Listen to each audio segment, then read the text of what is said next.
Blessing and the bread sacrament prayer. O God, the eternal Father, we ask thee in the name of thy Son, Jesus Christ, to bless and sanctify this bread to the souls of all those who partake of it, that they may eat in remembrance of the body of thy Son, and witness unto thee, O God, the eternal Father, that they are willing to take upon them the name of thy Son, and always remember him and keep these commandments which he has given them, that they may always spirit to be with them. Amen. Blessing on the water. O God, the eternal Father, we ask thee in the name of thy Son, Jesus Christ, to bless and sanctify this water to souls of all those who drink of it, that they may do it in remembrance of blood of thy Son, which was shed for them, that they may witness unto thee, O God, the eternal Father, that they do always remember him, that they may have spirit to be with them. Amen.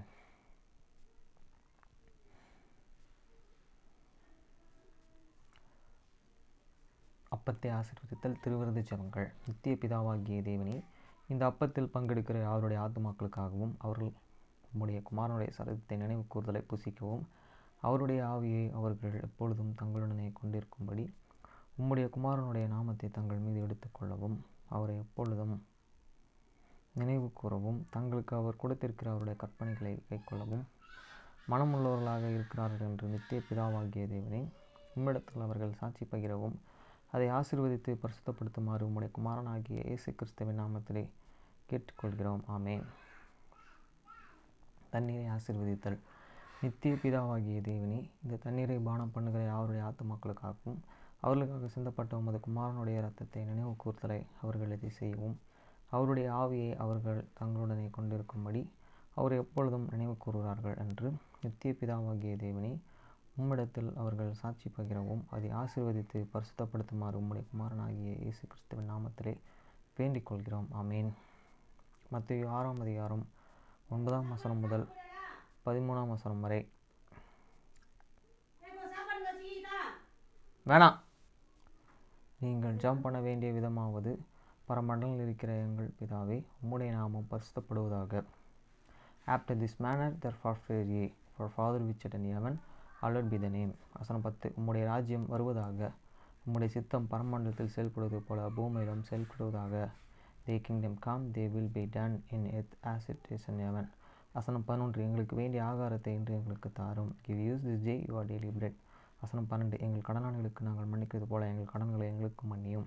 And forgive us our debts as we forgive your debtors.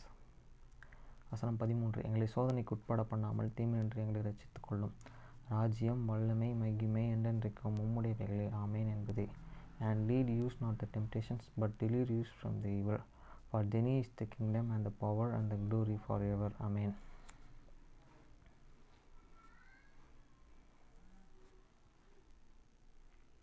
எசேக்கியேல் 38ஆம் அதிகாரம்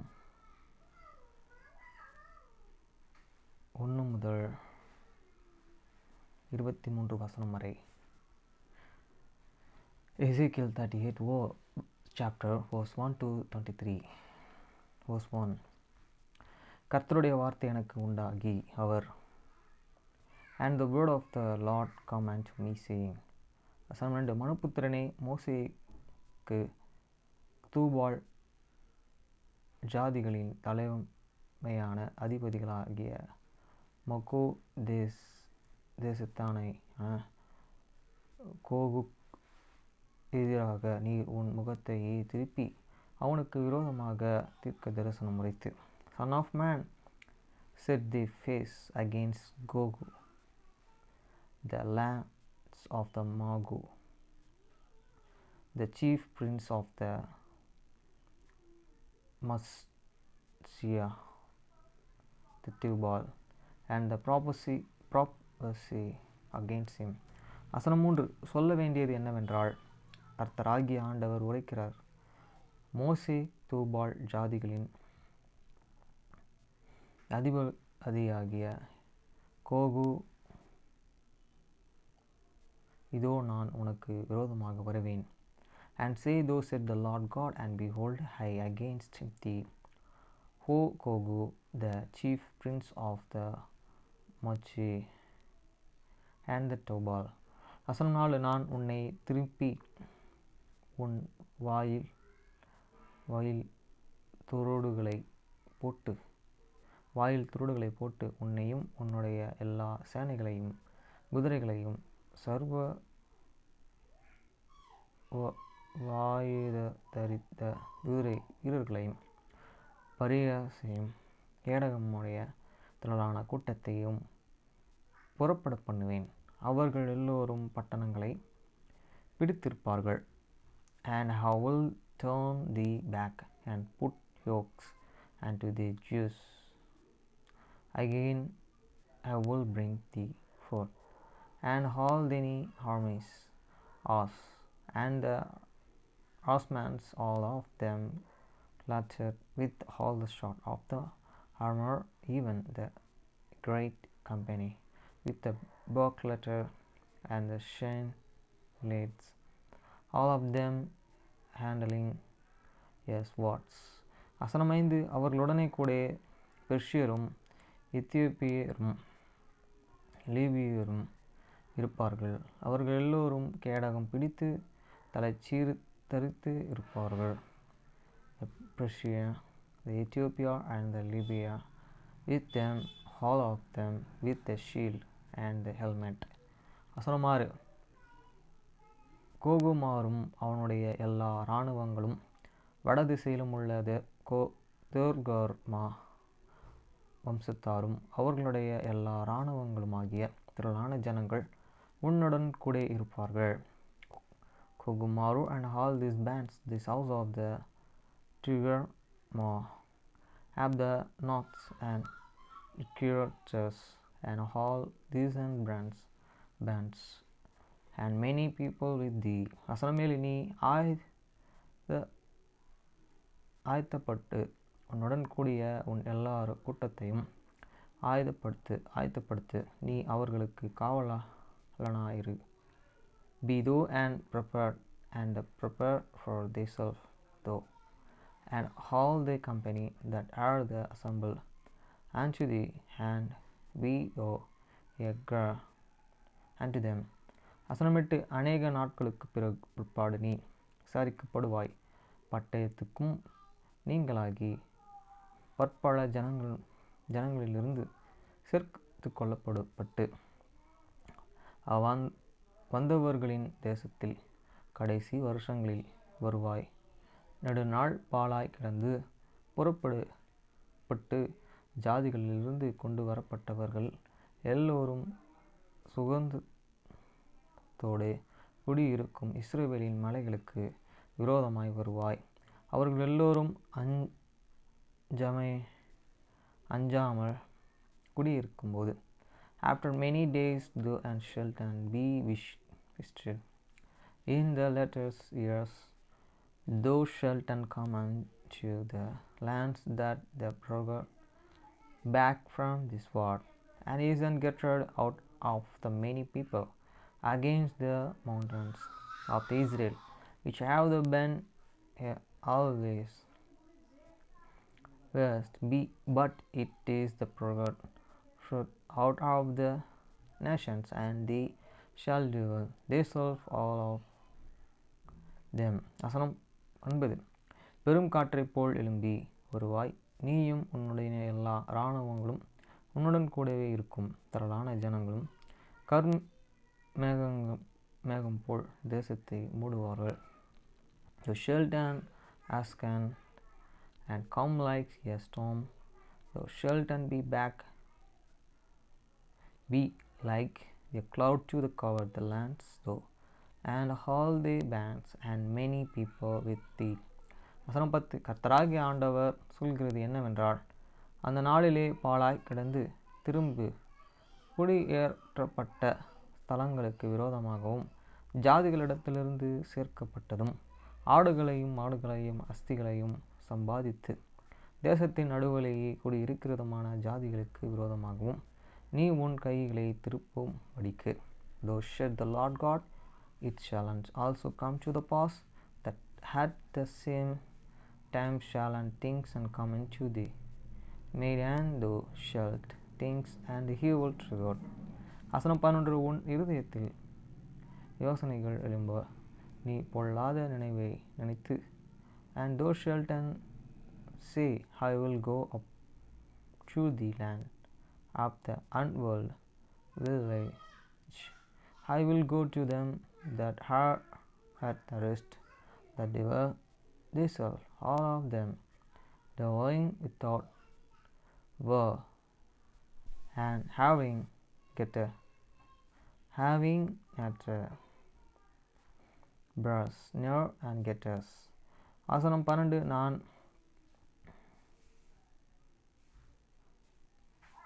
கொள்ளையிடவும் சூறையாடவும் மதில்களில்லாமல் கிடைக்கிற கிராமங்களுக்குள் தேசங்களுக்கும் விரோதமாய் போவேன். நிர்விசாரமாய் சுதந்திரத்தோடே குடியிருக்கிறவர்கள் மேலே வருவேன். அவர்கள் எல்லோரும் மதில்களில் அல்லாமல் குடியிருக்கிறார்கள்.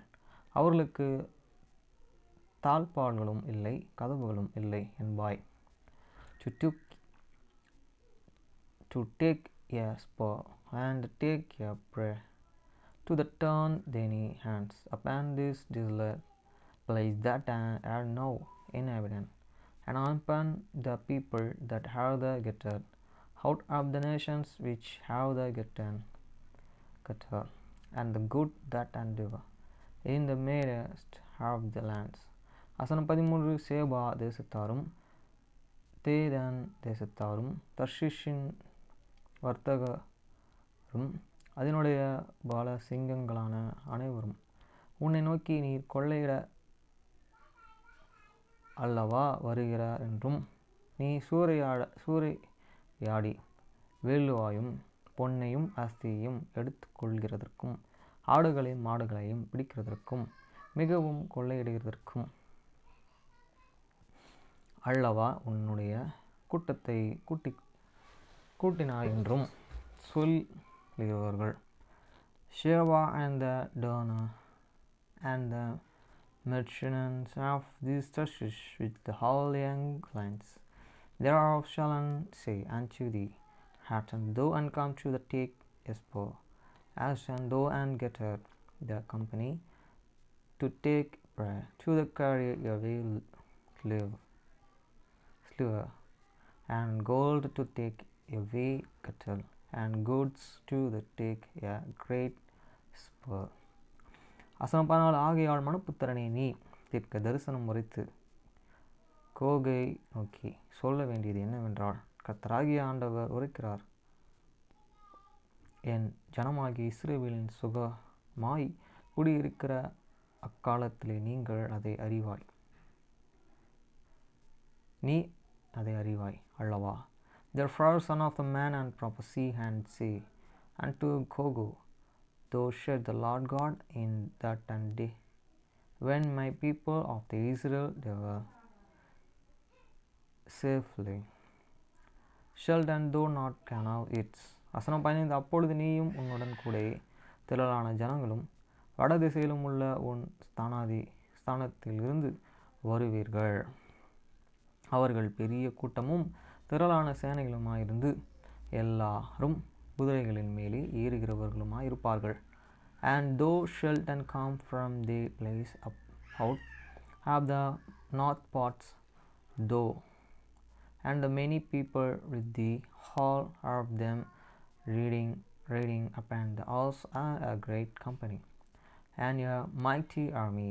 வசனம் 17 நீ தேசத்தை கருண்மேகம் போல் மூட என் ஜனமாகிய இஸ்ரவேலுக்கு விரோதமாக எழும்பி வருவாய். கடைசி நாளிலே அது சம்பவிக்கும். கோகு ஜாதிகளின் கண்களுக்கு முன்பாக உன் மூலமாய் நான் பரிசுத்தர் என்று விளங்கப்படுத்தினாள். அவர்கள் என்னை அறியும்படிக்கும் உன்னை என் தேசத்திற்கு விரோதமாக வரப்பண்ணுவேன்.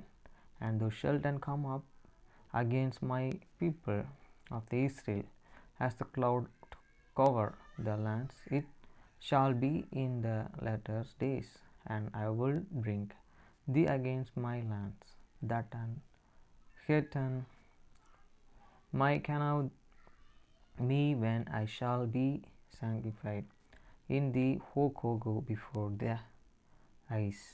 வசனம் 17 உன்னை அவர்களுக்கு விரோதமாக வரப்பண்ணுவேன் என்று பூர்வ நாட்களிலே அநேக வருஷ காலமாய் தீர்க்க தரிசனம் உரைத்து இஸ்ரவேலின் தீர்க்க தரிசனங்களாகிய என் ஊழியக்காரர்களை கொண்டு இந்த நாட்களிலே நான் குறித்து சொன்னவன் நீ அல்லவா என்று கர்த்தராகிய ஆண்டவர் சொல்கிறார்.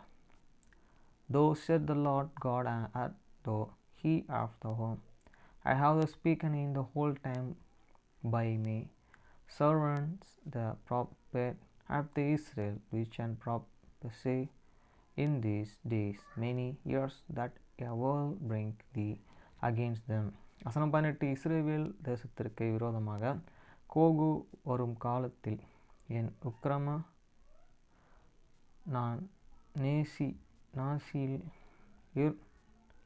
என்று கர்த்தராகிய ஆண்டவர் சொல்கிறார். And it shall come to the pass at the same times when Kogu shall come against the lands of the Israel, said the Lord God, and that my fury shall come upon in my face. வசனம் 19 அந்த நாளிலே இஸ்ரவேல் தேசத்திலே பெரிய அதிர்ச்சி உண்டாகி for in my jealousy and in the fear of my word have the spoken surely in the days there shall be great speaking in the lands of Israel. வசனம் 20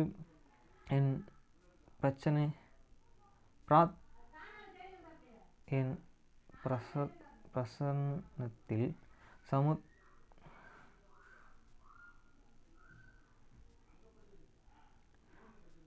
சமுத்திரத்தின் மச்சங்களும் ஆகாயத்து பறவைகளும் வெளியின் மிருகங்களும் தரையில் ஊறுகிற சகல பிராணிகளும் தேசமெங்கும் உள்ள சகல நரஜீவன்களும் அதிரும் பர்வதங்கள் இடியும் செங்குத்தானவைகள் விழும் எல்லா மதில்களும் தரையிலே விழுந்து போகும் என்று நான் எரிச்சலினாலும் என் சினத்தினாலும் அக்கினியினாலும் நிச்சயமாய் சொல்கிறேன்.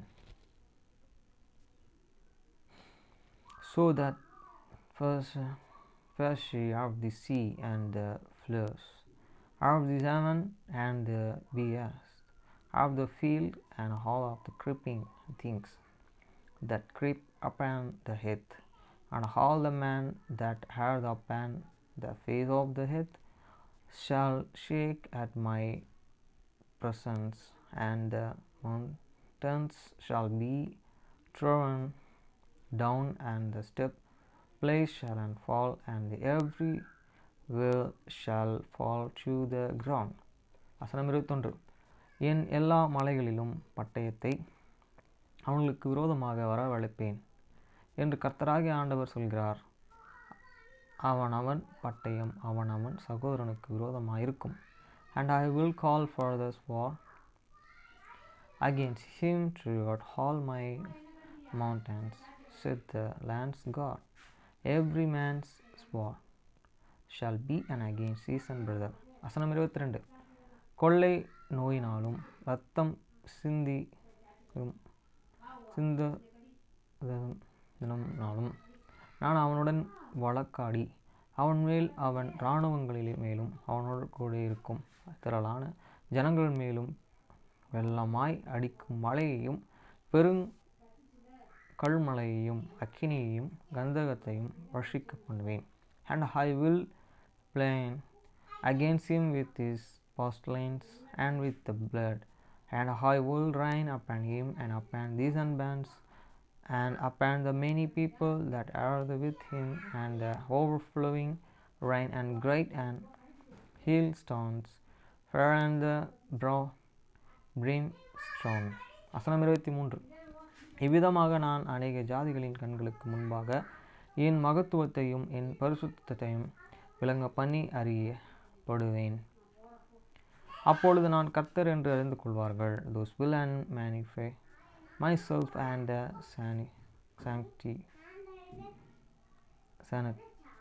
sanctity myself, and I will be know in the eyes of the many nations, and they shall know that I am the Lord.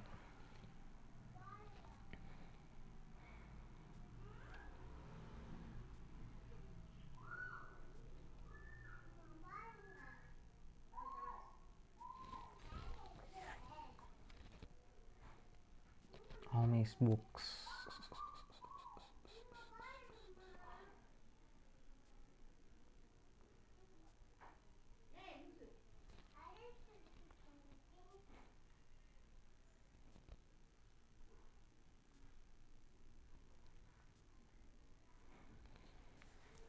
அறிவிப்பு காயம் மீண்டும் வலுவாக திரும்பியது, கோபத்தை விட மிகவும் வலுவானது.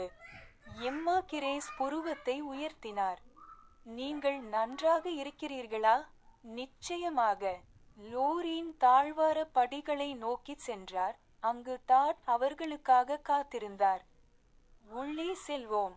அவள் தன் குடும்பத்தினரை பின்தொடர்ந்து லாப்ஸின் வீட்டிற்குள் நுழைந்தாள். ஜான், அவரது பெற்றோர், ஜாய்ஸ் மற்றும் அவரது குடும்பத்தினர் அனைவரும் பெரிய சமையலறையில் கூடியிருப்பதைக் கண்டாள். இல்லை ரியான். வணக்கம். கேக் சேவரை எடுப்பதற்கு முன் வெர்னா லோரீனை கட்டிப்பிடித்தாள். நீ என்ன செய்தாய்? அவள் கொள்கலனை அவளிடம் கொடுத்தாள். இது ஒரு எலுமிச்சை குச்சி. நேற்று ஒன்றைச் செய்ய எனக்கு ஒரு ஆசை இருந்தது. ஓ, எனக்கு உங்கள் எலுமிச்சை குச்சை மிகவும் பிடிக்கும். ஜாய்ஸும் அவளை அணைத்து கொண்டாள். நீ எப்போதும் அதைக் கொண்டு வருவாய். அவள் ஒரு சங்கடமான சிரிப்பை கொடுத்தபோது அவள் கண்கள் விரிந்தன. ஜாய்ஸ் என்ன சொல்ல ஆரம்பித்தாள் என்பதை உணர்ந்த லோரீனின் கன்னங்கள் சூடாகின. ரியானுக்கு மிகவும் பிடித்தமானவை லோரென் என்று அவளுக்கு தெரிந்ததால் அவன் அவளை காதலியாக கேட்பதற்கு முன்பே லாப்ஸுக்கு எலுமிச்சை கேக்குகளை அடிக்கடி கொண்டு வந்தாள். அவளும் ஜாய்ஸும் அப்போது நெருங்கிய தோழிகளாக இருந்தனர், மேலும் அவளுக்கு ரியான் மீது ஒரு ரகசிய ஈர்ப்பு இருந்தது. அந்த கேக்குகள் தான் நுட்பமாக அவனது கவனத்தை ஈர்க்க முயற்சிக்கும் ஒரு வழியாகும். Announcement: The hurt had made a strong comeback, much stronger than the anger. Emma Grace raised an eyebrow. You sure you're okay? Of course. Loreen started toward the porch steps, where Dad stood waiting for them. Let's go inside. She followed her family into the Laps house, finding John, his parents, and Joyce and her family all gathered in the large kitchen. No Ryan. Hello. Verna gave Loreen a hug before reaching for the cake saver.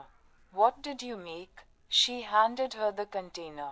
It's a lemon kuche. I just had an urge to make one yesterday. Oh, I love your lemon kuche. Joyce hugged her too. You always used to bring those. Her eyes widened as she gave an awkward laugh. Loreen's cheeks heated as she realized what Joyce had started to say. Because she knew they were Ryan's favorite, Loreen had often brought lemon cakes to the Laps even before he'd asked her to be his girlfriend. She and Joyce had been close friends then, and she'd harbored a secret crush on Ryan. The cakes were her way of trying to subtly win his attention. Constant books நாளைக்கு போய் books return பண்ணிவிட்டு திருப்பி ஒரு 4 books எடுத்துகிட்டு வரணும். அதுதான் என்னோட idea.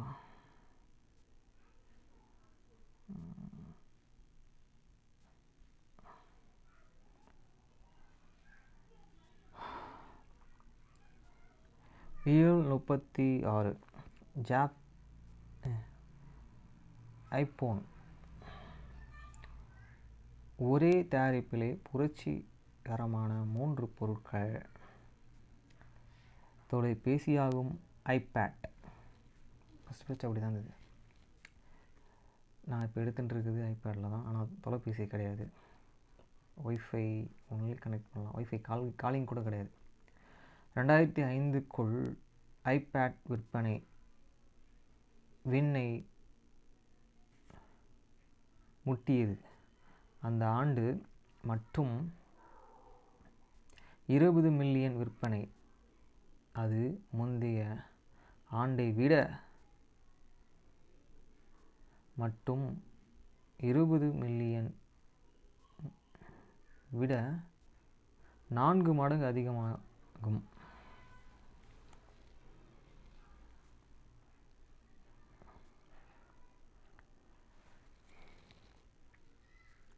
அவற்றை நோக்கி முன்னேறி கொண்டு இருப்பதையே அவர் அப்பொழுது அறிந்து இருக்கவில்லை.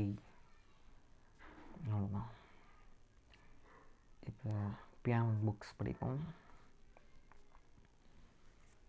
ட்ரேபிள் கிளெஃப் உங்கள் வலது கையால் வாசிக்கப்பட வேண்டும். பாஸ் கிளெஃபில் உள்ள எதையும் உங்கள் இடது கையால் வாசிக்க வேண்டும்.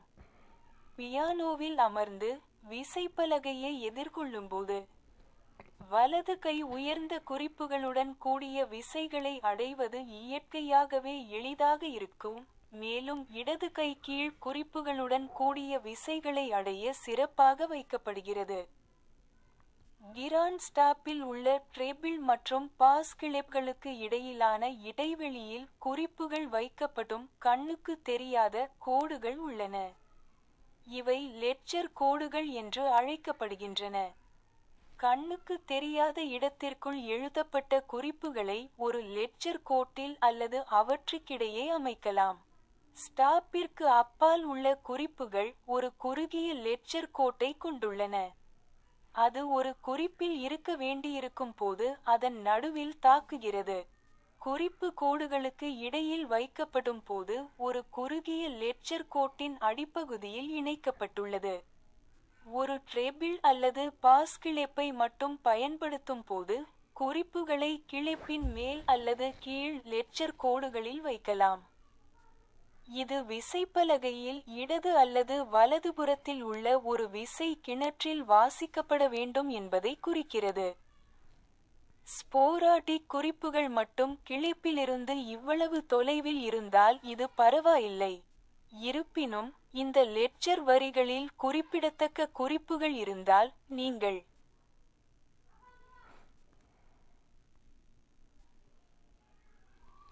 The treble clef must be played with your right hand, and anything within the bass clef with your left hand.